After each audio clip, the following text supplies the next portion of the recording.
Hi everyone, welcome back to Kavitha Sugar and Spice. ഇന്ന് നമുക്കൊരു നാടൻ കൊടംപുളി ഇട്ടിട്ടുള്ള മീൻകറിയുടെ റെസിപ്പി നോക്കാം.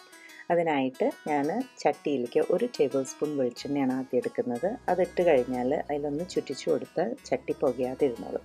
എണ്ണ ചൂടായി കഴിയുമ്പം അതിലേക്ക് 1 ടീസ്പൂൺ കടുക്, 1/4 ടീസ്പൂൺ ഉലുവ, കുറച്ച് കറിവേപ്പില ഇത്രയും ചേർത്ത് പൊട്ടിക്കഴിയുമ്പം ഒരു മീഡിയം സൈസ് ഉള്ളി ചെറുതായി അരിഞ്ഞതും 2 ടേബിൾ സ്പൂൺ വെളുത്തുള്ളിയും 1 ടേബിൾ സ്പൂൺ ഇഞ്ചി, കുറച്ച് ഉപ്പ് ഇത്രയും ചേർത്ത് ഒരു മീഡിയം ഫ്ലെയിമിൽ അടച്ചു വെച്ച് കുക്ക് ചെയ്യുക. ഉള്ളി ഒരു ഏകദേശം ഗോൾഡൻ കളറാകുമ്പം അതിലേക്ക് 1/2 ടീസ്പൂൺ മഞ്ഞൾ ചേർത്തൊന്ന് ഇളക്കി കൊടുക്കുക. ഓരോ ടീസ്പൂൺ വീതം മുളക് പൊടിയും കാശ്മീരി മുളകും ചേർത്ത് ഒരു 2 മിനിറ്റ് പച്ചമണം മാറുന്നവരെ ലോ ഫ്ലെയിമിൽ വഴറ്റുക.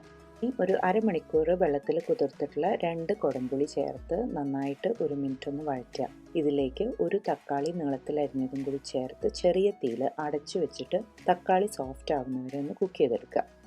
ഇനി ഇതിലേക്ക് ഒരു 1/2 കപ്പ് വെള്ളം ഒഴിച്ച് നന്നായി മിക്സ് ചെയ്ത് മസാലയൊക്കെ നന്നായിട്ടൊന്ന് വേവിച്ചെടുക്കണം. ഇനി ഗ്രേവിക്ക് ആവശ്യമുള്ളത്ര 1/2 കപ്പ് അല്ലെങ്കിൽ 1 കപ്പ് തിളച്ച വെള്ളം ഒഴിക്കുക. അതോടൊപ്പം കഷ്ണം ഉടയാതിരിക്കാൻ 1/2 ടീസ്പൂൺ ഉലുവപ്പൊടി കൂടി ചേർക്കുക. ഉപ്പും മഞ്ഞളും ചേർത്ത് അരമണിക്കൂർ മാരിനേറ്റ് ചെയ്ത് വെച്ചിട്ടുള്ള 400 ഗ്രാം മത്സ്യക്കഷ്ണമാണ് ഞാനിതിലേക്ക് ചേർക്കുന്നത്. 2 പച്ചമുളക് കൂടി ചേർത്ത് കൈകൊണ്ട് ചട്ടി ഒന്ന് ചുറ്റിച്ചു കൊടുക്കുക. ഇനി അങ്ങോട്ടേക്ക് സ്പൂൺ ഉപയോഗിക്കരുത്, കഷ്ണം ഉടഞ്ഞു പോകും. അതിനുശേഷം അടച്ചു വെച്ച് 15 തൊട്ട് 20 മിനിറ്റ് വരെ ലോ ഫ്ലെയിമിൽ കുക്ക് ചെയ്തെടുക്കാം. ഇവിടെ ഇപ്പോൾ കറി നല്ല പെർഫെക്റ്റായി വന്നിട്ടുണ്ട്. ഇതിലൊരു ടീസ്പൂൺ വെളിച്ചെണ്ണ കൂടി ചേർത്ത് കഴിഞ്ഞാൽ നമ്മുടെ കറി റെഡി. പക്ഷേ ഇത് നെക്സ്റ്റ് ഡേ കഴിക്കുന്നതാണ് കൂടുതൽ ടേസ്റ്റ്. വേറൊരു പ്രധാനപ്പെട്ട കാര്യം, കഷ്ണങ്ങൾ ചേർക്കുന്നതിൻ്റെ മുന്നേ ആയിട്ട് ഗ്രേവിയിലത്തെ ഉപ്പും മുളകും ഒക്കെ നിങ്ങൾ ചെക്ക് ചെയ്തിട്ടുണ്ടാകും.